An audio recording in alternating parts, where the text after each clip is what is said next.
दूसरे पे भरोसा रहे, एक दूसरे की मदद करें, ऐसी जिंदगी। सर आपकी बात आ गई। आप ये कह रहे हैं कि लोग डिसाइड करेंगे क्या सही है क्या गलत है, यही है? मेजॉरिटी डिसाइड करेगी क्या सही है क्या गलत है? अरे भाई बिल्कुल। मेजॉरिटी अगर ये कहे कि नाजी जर्मनी के साथ जिस तरह मेजॉरिटी थी कि जेनोसाइड करना सही, आप जस्टिफाई करेंगे? उस वक्त आपका ये सवाल सिर्फ उसके बाद क्लोज कर। हाँ, उस वक्त प्लेनेट पे जो लोग थे उनमें कितने लोग हिटलर को सही समझते? अच्छा, प्लेनेट की मेजॉरिटी तय करेगी सोसाइटी की नहीं, प्लेनेट की मेजॉरिटी गॉड के एग्जिस्टेंस को सही मानती है? जवाब दो। तो अस्सलाम वालेकुम दोस्तों, कैसे हो आप सब? तो दोस्तों, जो डिबेट हुआ है, गॉड खुदा एक्सेस करता है कि नहीं, खुदा है या नहीं, उसके ऊपर आज हम देखते हैं इस वीडियो को, जिसमें जावेद अख्तर और मुफ्ती सुमेल अख्तर साहब के बीच में जो डिबेट हो रहा है। तो आइए उस वीडियो को हम लोग पूरा देखते हैं, पूरा को लास्ट तक जरूर से जरूर देखना। तो पहला सवाल शुरू हो रहा है, देखते हैं पूरा आपका 16 मिनट क्या होता है। हम दोनों लोगों के सवाल लेंगे। जी जी, बहुत शुक्रिया। आपकी जो अभी बात हुई बहुत अहम थी, मैं इसको चाहूँगा कि आगे डिस्कस करूँ, लेकिन चूँकि अभी ये वो सेगमेंट है क्रॉस एग्जामिनेशन, तो सबसे पहला सवाल आपसे ये है कि जो मैं इतनी देर से कॉन्टिंजेंसी आर्ग्यूमेंट आपको बता रहा था, ये अकल से ही बता रहा था हजरत, आप ये बताएं कि आप कॉजेस को पॉसिबल मानते हैं या नेसेसरी बीइंग के एग्जिस्टेंस को सही समझते हैं? क्योंकि दो ही ऑप्शन हो सकता है, आप ये बताएं। देखिए, आपको मैं ईमानदारी से बात करूं, एक तो मैं कॉन्टिजेंसी वर्ड ठीक से समझता नहीं, और इस वक्त भी जो आपने अंग्रेजी के अल्फाज इस्तेमाल किए वो ज़रा थोड़े से मुझे डिफ़िकल्ट और कॉम्प्लिकेटेड लगे, तो आप ज़रा सिंपल ज़बान में सवाल कर सकते हैं? बिल्कुल कर सकता हूँ जी। यूनिवर्स की हर चीज कॉन्टिंजेंट होने का मतलब यह है कि वो अपने एग्जिस्टेंस में किसी के ऊपर डिपेंडेंट है। जो भी चीज डिपेंडेंट होगी वो चीज इंडिपेंडेंट नहीं हो सकती, तो उसका कोई ना कोई कॉज होगा। तो अब आप क्या समझते हैं कि ये इन्फिनिट रीग्रेस है, यानी कॉज पर कॉज, कॉज पर कॉज, कॉज पर कॉज, और कभी कोई यानी ये एंडलेसली चलता रहा? क्योंकि अगर ऐसा होगा तो हम तो एग्जिस्टेंस में आते ही नहीं। लॉजिकली ये मुत्तफक अलैह चीज है, मुत्तफक अलैह अग्रीड अपॉन। इस पे हमने एग्री किया था कि मुश्किल शब्द आएगा तो अर्थ बताना पड़ेगा। तो इन्फिनिट रिग्रेस तो पॉसिबल नहीं है, तो कहीं ना कहीं आपको रुकना पड़ेगा ऐसे नेसेसरी बीइंग पर। नहीं, कोई जरूरत नहीं रुकने की। किसने कहा आप रुकना पड़ेगा? आप रुकते हैं खुदा पे, आप नहीं रुकते। आप कहते हैं वो हमेशा से, जब उस वक्त से है जब वक्त नहीं था। आप कहाँ रुकते हैं कि अब हुआ था वो? आप नहीं कहते। हम क्यों नहीं मान सकते कि यूनिवर्स जो है और बल्कि मल्टीवर्सेस जो है वो हमेशा से हैं, वो बनती है, बिगड़ती है। एक हमारे यहाँ एक चीज़ है ब्लैक होल, वो समेट लेता है वापस, फिर ब्लास्ट होता है, फिर फैल जाता है। और इसमें हमारी तो खैर कोई औकात ही नहीं है इंसान की। एक छोटे से जर्रे में हम 50-60 साल की उम्र रखते हैं, करोड़ों अरबों साल की कायनात है उसमें, और पैदा भी नहायत ही बेहुदा वजह से हुए थे। तो इसमें ये सोचना कि इसकी वजूहात और ये क्यों है, ये डिपेंडेंट है, ये हम देख रहे हैं, क्या मालूम। आप सोचिए कि ये जो फैल रही है कायनात, ये कहाँ फैल रही है, ये कहाँ जा रही है, और ये फैल क्यों रही है? अरे बना ली थी तुमने, रुको भैया, हाँ काफ़ी है। ये फैल क्यों रही है? ये और कौन सी कायनात जिसे मैं दूरबीन से देखता हूँ तो 2 बिलियन लाइट ईयर पे है, उससे मेरा कोई वास्ता ही नहीं है। 2 बिलियन ईयर यानी अगर मैं 80,000 माइल्स पर सेकेंड से चलूं तो 20 करोड़ साल में वहां पहुंच जाऊंगा। इसकी जरूरत क्या थी? ये दुनिया, ये कायनात तो इंसान अशरफुल मखलूकात के लिए बनाई गई ना। तो ये सब ये टर्म समझ में नहीं आया, इसमें कोई खास समझने वाली बात थी भी नहीं। ये जो अल्टीमेट कहा यह जाता है कि ये जो पूरी यूनिवर्स है, ये जो दुनिया है, ये इंसान के लिए बनाई गई। अच्छा, ये सब इंसान के लिए। क्यों? सही बात। लेकिन इसका ये मतलब नहीं कि किसी चीज के पीछे रीजन आपको नहीं पता तो रीजन नहीं है, इसे कहते हैं नहीं, मुझे नहीं पता, लेकिन मेरी जिम्मेदारी नहीं है। वो बिल्कुल सही कहा था उसने, बर्टन रसल ने। आपने उसे मजाक में टाल दिया कि भाई आप एक दावा कर रहे हैं, मैं क्यों कहूं कि ये गलत है दावा? आप प्रूफ कीजिए, मेरे पे जिम्मेदारी ही नहीं है, मैंने थोड़ी कहा है। आप प्रूफ कीजिए कि ये सही है। आप आर्ग्यूमेंट ऑफ कंटिंजेंसी का जवाब ही नहीं दे रहे हैं। पूछना चाहेंगे? आप सवाल पूछना चाहेंगे मुफ्ती साहब से? क्योंकि ये क्रॉस एग्जामिनेशन का दौर है। आप जैसे पहले बोल रहे थे फेथ को लेकर कुछ, मैं ये पूछना चाहूँगा कि खुदा ने जो भी रेवल्यूशन किए हैं, एक मज़हब के नहीं बहुत से मज़हबों में किए हैं, अलग अलग रेवल्यूशन है। कहीं कुछ एक बातें हैं, कॉन्ट्रडिक्शन भी है आपस में, कहीं कुछ आप कर सकते हैं, कहीं कुछ नहीं कर सकते। ऐसा नहीं है कि सबकी कोड ऑफ मॉरल एक है। तो ये किस्सा क्या है? अब आप ये देखिए कि मुझे कभी कभी लगता है कि ये जो फुटबॉल फाइनल होता है, लाखों लोग होते हैं, फिर वो टीवी कवर कर करोड़ों लोग, अगर उसमें खुदा की एक बूमिंग आवाज़ आ जाती, मैं गॉड हूँ, तो सारे लोग अभी सुन लेते और टीवी पे भी सुन लेते, किस्सा खत्म होता। ये इतनी राजदारी क्या है कि तुम सामने कुछ तो सबूत दे दो हमें सॉलिड। ये कह साहब ये यूनिवर्स कैसे बनी, इससे मसला क्या हल होगा? मैं पूछूंगा आपसे खुदा कैसे बना? क्यों नहीं पूछूंगा कैसे बना? बल्कि वो तो कायनात से कहीं ज़्यादा इंटेलिजेंट है, कायनात से कहीं ज़्यादा कॉम्प्लेक्स। जी वो हमेशा से है, आप कहेंगे मैं मान लूँगा। अच्छा दोयम वो कादिर मुतलक, यानी कादिर मुतलक का मतलब ओमनीपोटेंट, वो जो चाहे कर सकता है, आपको नौकरी दिलवा सकता है, आपकी अच्छी जगह शादी करवा सकता है, आपके पड़ोसी का मुकदमा हरवा सकता है, आपको जिता सकता है, सब काम करता है। थोड़ा सा माइक क्लोज जी। वो इस दुनिया को चला कैसे रहा है? ये दुनिया कैसे चल रही है? आपको इससे हैरत नहीं होती? या क़यामत के बाद कभी एक जस्टिस होगा, जब ये बच्चा मर चुका होगा जिसकी धज्जियाँ उड़ गई बम से, इसको इंसाफ मिलेगा तब। अच्छा अब जवाब दूं? हाँ दीजिए। मैं वही इसीलिए आप की तरफ। सबसे पहले आपने रेवलेशन और स्क्रिप्चर्स की बात की, इस पे मैं बात कर सकता हूँ लेकिन आज नहीं करूंगा क्योंकि वक्त कम है, और इस पे डिस्कस करेंगे। मैं तैयार हूँ इसकी बात करने के लिए। ये अभी से राउंड 2 की भूमिका तय हो रही है। Does God exist round 2? जी चूंकि आज गॉड के एग्जिस्टेंस पे बात है तो मैं उसी के रिलेटेड जो है आपके सवालात को एंटरटेन भी करूंगा और मैं भी पूछूंगा। आपने कहा कि आपने साबित ही नहीं किया, जबकि आर्ग्यूमेंट ऑफ कॉन्टिंजेंसी बुनियादी आर्ग्यूमेंट है। आप मुझे कॉन्टिंजेंसी का मतलब बताइए, आपका मतलब क्या है? कॉन्टिंजेंसी का मतलब यह हुआ कि हर वो वजूद जो किसी भी चीज का पाबंद है, हर वो वजूद या हर वो चीज जो अपने एग्जिस्टेंस में किसी भी चीज के पाबंद है और उससे बाउंड है, उसको उसकी जरूरत है, उसको डिपेंड करती है, तो जाहिर सी बात है कि उसका कोई ना कोई कॉज होता है। ये तो अक्ल की बात है, ये आप रीजनिंग की बात करते हैं, मैं वही कर रहा हूं। दूसरी चीज आपने ये बात कही कि इतने बिलियन लाइट ईयर्स दूर है, उसका मेरा क्या लेना देना। फिर मेरे ख्याल से आपको ये नहीं कहना चाहिए I think therefore I am an atheist. आपको सोचना चाहिए, सिर्फ आप एक लिमिटेड दायरे में रहकर नहीं सोचें बल्कि बाहर निकलकर सोचें। आपने तीसरा सवाल किया, आपने 2-3 सवाल एक साथ ऐसी बातें ना कीजिए, कुछ लोगों को इतराज हो जाए कि आप कुछ भी सोचिए। ये इजाजत आपको है नहीं, मुझे है।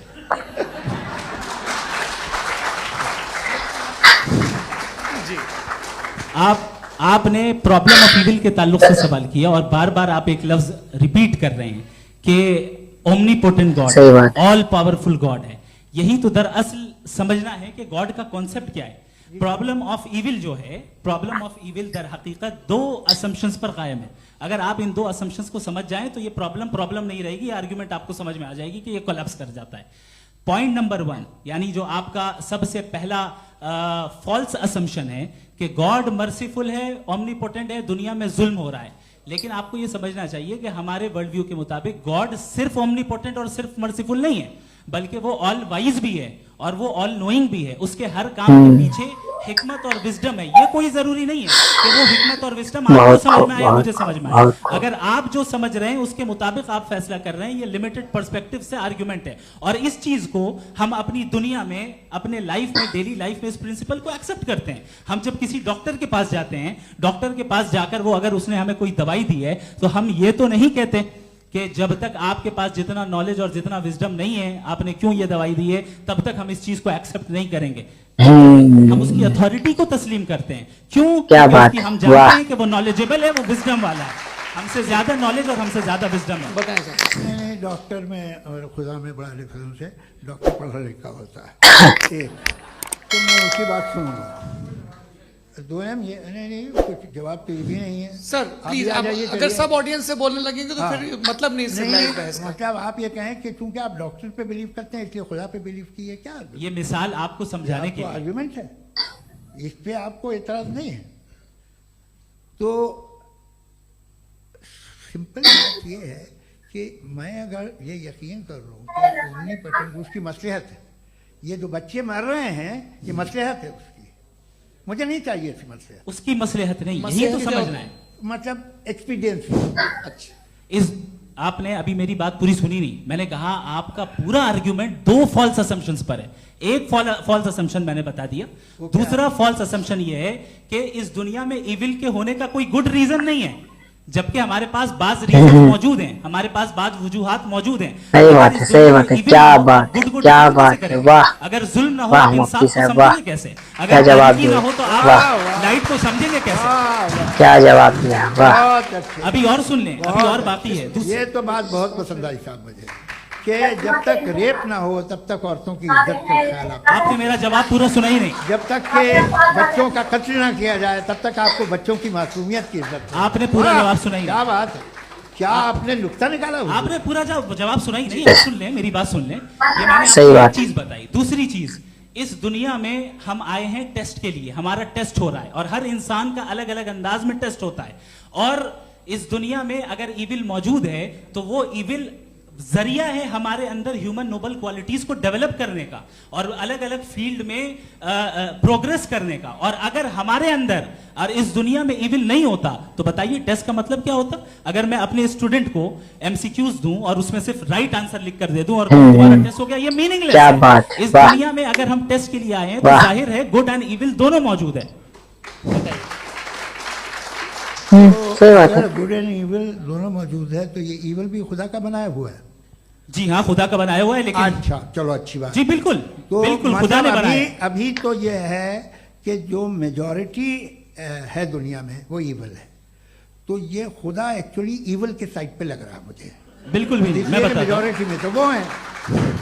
क्या बात कर रहे हैं भाई आप? मैं बहुत- कोई भी जो मुंसिफ होगा, चाहे आपका अपना घर हो जिसके आप सबसे बड़े हैं, चाहे आपकी ऑर्गेनाइजेशन हो जो आप चलाते हैं, वहां पर आप इविल रखेंगे साबित करने को कि बाकी लोग शरीफ हैं। मेरी बात सुन क्या लें। ये आर्ग्यूमेंट ही गलत है? अगर- कि जब तक के कोई इविल नहीं होगा तब तक के शरीफ आदमी शरीफ नहीं लगेगा। अगर एग्जामिनर गलत सही ऑप्शन बात। है तो सही एग्जामिनर बात। इविल नहीं हो गया। जो गलत ऑप्शन को सेलेक्ट सही कर बात। रहा है वो फेल होगा।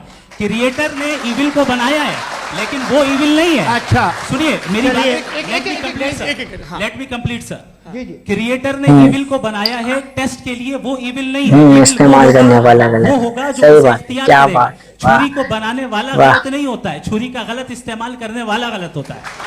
देखो रेप को कैसे गलत इस्तेमाल करते हैं? रेप इंसान के फ्री विल का नतीजा है। ये रेप कैसे गलत इस्तेमाल होता है? ये मुझे अब सुन लें, अब सुन ये लें। गलत इस्तेमाल होता है। हाँ मैं बता रहा हूँ रेप ना, कैसे गलत इस्तेमाल? मैं बता रहा हूँ जी। कि जो इविल इस दुनिया में मौजूद है उसके कई सारे तरीके हैं। एक तरीका इंसान का अपना फ्री विल है। अब अगर कोई रेपिस्ट रेप कर रहा है तो इसका गॉड का कसूर नहीं है, वो अपने फ्री विल का गलत इस्तेमाल कर रहा है, उसको सजा मिलनी चाहिए। अच्छा। और उसी के लिए जहन्नम बनाई गई है। ये फ्री विल का भी बड़ा चक्कर। आप जब कोई बुरा काम करते हैं या कोई बुराई होती है तो ये कहा जाता है कि ये फ्री विल है। 7 billion free wills are moving on this planet. 7 billion free will. और एक आदमी अपनी फ्री विल से मुझे कत्ल कर दे तो मैं खुदा की मर्जी से मरा हूं कि इसकी फ्री विल की वजह से? मेरी मौत खुदा के हाथ है या ये फ्री विल वाले के हाथ है? खुदा ने फ्री विल का निजाम बनाया है और उस निजाम का गलत इस्तेमाल करके कोई आपको ये मार गलत रहा है, इस्तेमाल करके मेरा कत्ल कर देता है। अब मेरी मौत का जिम्मेदार कौन है? वो इंसान जिम्मेदार है। वो इंसान। जी। तो ये कहना कि और उसको- खुदा ही उसको- जिंदगी उसको देता सजा है, मिलेगी? तो अब आप आगे चलिए कि ये तय करना कि अल्लाह ही या खुदा खुदा ही जिंदगी देता है, खुदा ही मौत देता है, ये गलत है। बिल्कुल गलत नहीं है। हाँ नहीं निजाम उसी ने बनाया फ्री विल का। निजाम मौत और हयात का उसी ने बनाया। You are contradicting yourself. अभी आपने कहा कि एक आदमी ने फ्री विल से आपको मार दिया, इसमें उसे फ्री विल दी गई थी, उसने गलत इस्तेमाल किया। 7 billion free wills are moving on this planet और आप चाह रहे हैं कि मैं सिर्फ खुदा का ध्यान करूं। ये 7 बिलियन फ्री विल्स को मुझे लुक आफ्टर करना पड़ेगा कि नहीं? ये तो तबाहियां कर रही हैं और तबाहियां ज्यादा हो रही हैं। बिल्कुल। तो अगर आप बताएं अगर खुदा नहीं है फॉर एग्जाम्पल, तो आप इविल को कैसे डिसाइड करेंगे? यानी how can you define evil objectively without God? जानवर का मिसाल दे रहा है। देखिए, दुनिया में 2 तरह के जानवर हैं। एक जो अकेले रहते हैं जंगल में, और एक जो ग्रुप्स में रहते हैं। ग्रुप में जो भी रहेगा, चाहे वो आपका फाउंडेशन हो, चाहे कोई क्लब हो, चाहे कोई पॉलिटिकल पार्टी हो, चाहे कोई यूनिट हो, उसमें आपको इंटरैक्ट करने के रूल बनाने पड़ेंगे। अगर लोगों ने ये तय किया कि किसी का रेप करना सही है, आप जस्टिफाई करेंगे? आपका फाउंडेशन तो ये हो गया ना कि लोग ही विल डिसाइड करेंगे। नहीं नहीं नहीं, अरे दुनिया में कौन जायज मानेगा ये सब? जो रेप को जायज मानते हैं सर्टन हालात में, मैं डिटेल में नहीं जानूंगा, आप भी जानते हैं। ये जो आईसिस वाले थे, इन्होंने क्या किया था, तो उन्होंने क्या किया उसका खुदा से कोई ताल्लुक नहीं है सर। मैंने सिंपल सवाल किया कि इविल को आप डिफाइन करते कैसे हैं? आइए वापस आइए जी। आप साथ में तभी रह सकते हैं जब कुछ आप ऐसे उसूल डेवलप करें जिसमें हर एक का बेसिक तहफ़्फ़ुज़, हर एक का बेसिक राइट हो और हर एक को कोई आराम मिले। यही तरीका है किसी भी ऑर्गेनाइजेशन जिसमें एक से ज़्यादा लोग हैं और वो ऐसे चलती है ज़िंदगी। उसमें अगर आप गड़बड़ करेंगे तो तबाही होगी, नुकसान होगा, बर्बादियाँ आएंगी। और अगर उसमें आप घर ले लीजिए ना, एक हस्बैंड है, एक वाइफ है, बच्चे हैं, वालदा भी हैं, 2 बहनें भी हैं, एक भाई भी है। अब इसमें कोई निज़ाम आपको चाहिए साथ में रहने का, और एक दूसरे पे भरोसा रहे, एक दूसरे के बहीख्वाह हों, एक दूसरे की मदद करें, ऐसी जिंदगी। सर आपकी बात आ गई। आप ये कह रहे हैं कि लोग डिसाइड करेंगे क्या सही है क्या गलत है, यही है? मेजॉरिटी डिसाइड करेगी क्या सही है क्या गलत है? अरे भाई बिल्कुल। मेजॉरिटी अगर ये कहे कि नाज़ी जर्मनी के साथ जिस तरह मेजॉरिटी थी कि जेनोसाइड करना सही है, आप जस्टिफाई करेंगे? उस वक्त आपका ये सवाल सिर्फ उसके बाद क्लोजिंग। हाँ, उस वक्त प्लेनेट पे जो लोग थे, उनमें कितने लोग हिटलर को सही समझते? अच्छा, प्लेनेट की मेजॉरिटी तय करेगी, सोसाइटी की नहीं। प्लेनेट की मेजॉरिटी गॉड के एग्जिस्टेंस को सही मानती है, आप क्यों नहीं मानते? ये हेलो ये क्रॉस क्वेश्चन का राउंड यहाँ पर समाप्त होता है। और ये बड़ा अच्छा है कि इस तरह से फ्रेगमेंट कर दिया गया है ताकि जो मरकरी ऊपर जा रहा है नीचे जवाब दे दूं। जी। प्लेनेट की ज्यादातर मेजॉरिटी कुछ दूसरे मजहबों के खुदा को मानती है। आप उन्हें क्यों नहीं? आप तो मेजॉरिटी की बात कर रहे हैं। अच्छा, ये क्लोजिंग आप ये कह रहे हैं इविल और गुड को डिसाइड मेजॉरिटी करेगी, मेजॉरिटी जो कर दे वो सही हो जाएगा। क्लोजिंग इसको जैसा आप ही लोगों ने तय किया है उसी फॉर्मेट को फॉलो कर लेते हैं। हाँ भाई, मैंने तो भले लोगों पे एतबार किया और तब मॉडरेशन तय किया। जी, आपके पास 5 मिनट का वक्त है, क्लोजिंग आर्ग्यूमेंट है, उसके बाद हम ऑडियंस से क्वेश्चन आंसर लेंगे जावेद साहब के क्लोजिंग आर्ग्यूमेंट के बाद। ओके, बहुत शुक्रिया जी। हमारा जो टॉपिक है डज गॉड एग्जिस्ट, मैं इस पे इतने एकेडमिक तैयारी करके आया था, मुझे था कि मैंने सोचा था कि कई सारे मैं आर्ग्यूमेंट दूंगा, लेकिन वक्त की भी किल्लत और जावेद साहब बार बार इधर उधर चले जा रहे थे तो उसको भी थोड़ा एंटरटेन करना पड़ गया। डज गॉड एग्जिस्ट पे मैं एक ही आर्ग्यूमेंट दे पाया। आर्ग्यूमेंट्स बहुत हैं और डेफिनेटिव आर्ग्यूमेंट्स हैं, और मेरे आर्ग्यूमेंट को किसी एक राउंड में भी इन्होंने एंटरटेन नहीं किया और रिफ्यूट नहीं किया। एक राउंड में भी नहीं, एक राउंड में भी, और ना ही अभी आपका क्लोजिंग आर्ग्यूमेंट आएगा, नहीं, वो बता देना। Argument of contingency sir. अरे मैं आपसे कई बार कह चुका हूं कंटीजेंसी का मतलब अब मैं कैसे समझाऊं आपको? आपस में हाँ, आप और कितने आसानी से समझाऊं मैं, मुझे तो नहीं समझ में आ रहा है। आप अपनी आर्ग्यूमेंट ऑफ कंटीजेंसी उर्दू में बोल सकते हैं। हाँ, आप अपनी बात पूरी कर लें जी, आखिरी 4 मिनट। दूसरी चीज, just a minute please ma'am, can I talk? दूसरी चीज ये है कि आपने एक तो इसका जवाब नहीं दिया, दूसरा आपने गॉड के ना होने पर कोई डेफिनेटिव आर्ग्यूमेंट नहीं दिया, सिर्फ मजहब पे बात कर रहे हैं आप। मजहब तो आज हमारा टॉपिक ही नहीं था। आज तो हमारा टॉपिक हो, आप मजहब से ले लेकर आईएस तक चले गए। भाई हमारा क्या ताल्लुक है उससे? We condemn them. और उसका गॉड से क्या ताल्लुक है? अगर कोई गलत काम कर रहा है, किसी ने किसी को कत्ल किया, किसी ने किसी का रेप किया, उसको सजा मिलनी चाहिए। और आपके पास कोई भी rational strong foundation of morality नहीं है। आपने कहा कि मेजॉरिटी तय करेगी सोसाइटी की, वो सही होगा। मैंने कहा हिटलर को फिर आप सही कहेंगे, नहीं नहीं नहीं नहीं, प्लैनेट की सोसाइटी की मेजॉरिटी तय करेगी। तो प्लैनेट की मेजॉरिटी गॉड के एग्जिस्टेंस को मानती है, आप कह रहे हैं ये रिलीजियस है। तो यानी आपके पास कोई स्ट्रांग फाउंडेशन नहीं है ऑब्जेक्टिव मोरालिटी का। ऑब्जेक्टिव मोरालिटी का अगर कोई फाउंडेशन तो है दोस्तों तो वो देखा सिर्फ किस गॉड तरह से है, जो है गॉड है, गॉड है। Thank you. किशोर साहब जो है जावेद अख्तर को जो है धूल चटा देते हैं और वो जो है जवाब भी नहीं उसका दे पाते हैं। तो वीडियो उम्मीद करता हूँ अच्छा लगा होगा। अगर अच्छा लगा तो लाइक करें, शेयर करें और हमारे चैनल को ज़रूर सब्सक्राइब करें। इस तरह की वीडियो में अपने चैनल पे लाता रहता हूँ।